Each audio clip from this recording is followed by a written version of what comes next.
ખાતે સમસ્ત તરફદાર કોળી સમાજ સુરેન્દ્રનગર જિલ્લા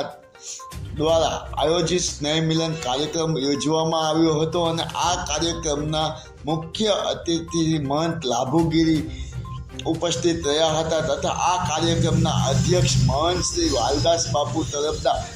ગોરી પટેલ ચોટીલાવાળા ઉપસ્થિત રહ્યા હતા અને જ્યારે સમસ્ત તરફદાર કોળી સમાજનો સ્નેહ મિલન યોજાયો હતો ત્યારે સમગ્ર સુરેન્દ્રનગર જિલ્લાના સમસ્ત તરફદાર કોળી સમાજના મોટી સંખ્યામાં આગેવાનો અને કાર્યકરો અને જ્ઞાતિજનો ઉપસ્થિત રહ્યા હતા ત્યારે આ સ્નેહ મિલન કાર્યક્રમની અંદર તરફદાર કોળી સમાજના લોકો બહોળી સંખ્યામાં મોટી વિશાળ જનમેદનીમાં ઉપસ્થિત રહ્યા હતા અને વઢવાણના આનંદ ભુવન ખાતે સમસ્ત તરફદાર કોળી સમાજનો સ્નેહ મિલન કાર્યક્રમ નવા વર્ષમાં યોજવામાં આવ્યો હતો ત્યારે લોકોને બેસવા માટેની પણ જગ્યા પણ નહોતી અને જ્યારે આશરે 15,000 થી 20,000 જેટલા સમસ્ત તરફદાર કોળી સમાજના લોકો ઉપસ્થિત રહ્યા હતા અને ત્યારે આ સ્નેહ મિલનનો કાર્યક્રમ લાભુગીરી અતિથિ વિશેષ હતા અને આ કાર્યક્રમના મુખ્ય અધ્યક્ષ વાલદાસ બાપુ હતા ત્યારે સમસ્ત તરફદાર કોળી સમાજના આગેવાનો મોટી સંખ્યામાં ઉપસ્થિત રહ્યા તથા કાર્યકરો પણ ઉપસ્થિત રહ્યા હતા આ સમસ્ત તરફદાર કોળી પટેલ સમાજનો સ્નેહ મિલનના કાર્યક્રમને સફળ બનાવવા માટે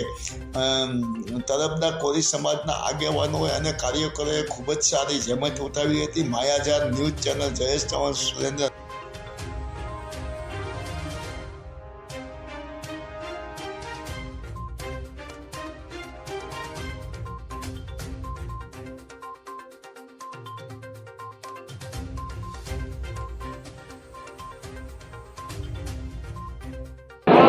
સુરેન્દ્રનગર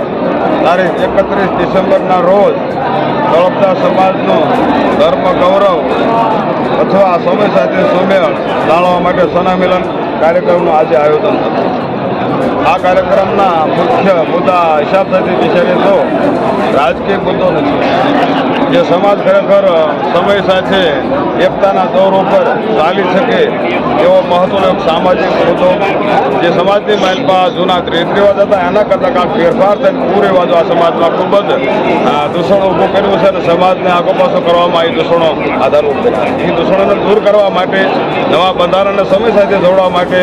આજનો મહત્વનો સામાજિક મુદ્દો જેને નાચ ગંગા કહેવાય નાચનું બંધારણ કરવા માટે આજનો મહત્વનો મુદ્દો શ્રી ગણેશ કરી અને આ નાચે અથવા તરફદાર સમાજે આજ મહત્વનો સંમેલન રાખ્યું. સાથે સાથે સમયને લક્ષ્યમાં રાખી અને સમય સાથે ચાલવા માટે શિક્ષણની આવશ્યકતા ખાસ મહત્વની છે.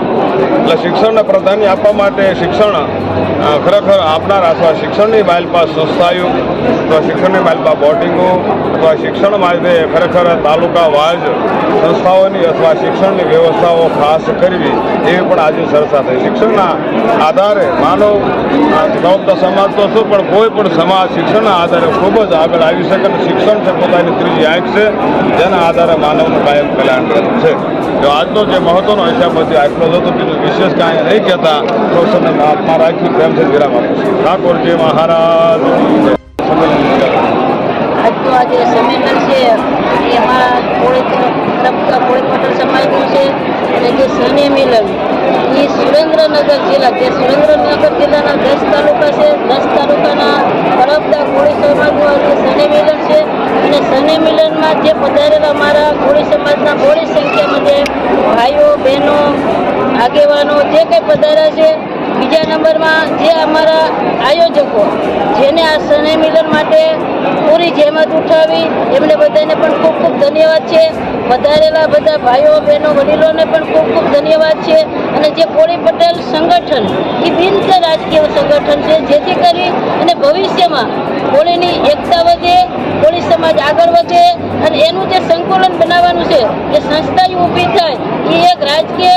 વગર ઊભી થાય. બીજા નંબરમાં અમારો જે માનદાતા પરિવાર છે જે માનદાતાની એક સુરેન્દ્રનગર જિલ્લામાં મોટી સંસ્થા ઊભી થાય અને એમાં એક મોટું સંગઠન થાય જે સંગઠન બિન રાજકીય હશે અને બિન રાજકીય સંગઠન હશે એટલે સમાજને ઉપયોગી પણ થશે અને આગળ સમાજને માર્ગદર્શન પણ આપશે. તો હું બધા અમારા કોળી સમાજને,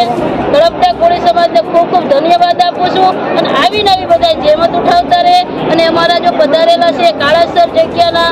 મહંત શ્રી વાલજી બાપા જે અમારા આજના આયોજનના પ્રમુખ શ્રી છે તો એમને પણ આપણે ખૂબ ખૂબ ધન્યવાદ આપીએ અને જેટલા બધા તમારા પત્રકાર મિત્રો પધાર્યા છે એમને પણ હું મીડિયાવાળાઓને ખૂબ ખૂબ ધન્યવાદ આપું છું. બીજા નંબરમાં અમારા જે કંઈ આગેવાનો છે, જે કંઈ કાર્યકર્તાઓ છે, જેને એમાં પુરુષાર્થ કર્યો છે, દાન કર્યું છે, મહેનત કરી છે, ગામડે ગામડે જઈને જેને મિટિંગો કરી અને સંખ્યા ભેગી કરી છે, જે બહોળી સંખ્યામાં અમારો કોળી પટેલ સમાજ આવ્યો છે એમને બધાને ખૂબ ખૂબ ધન્યવાદ અને ખૂબ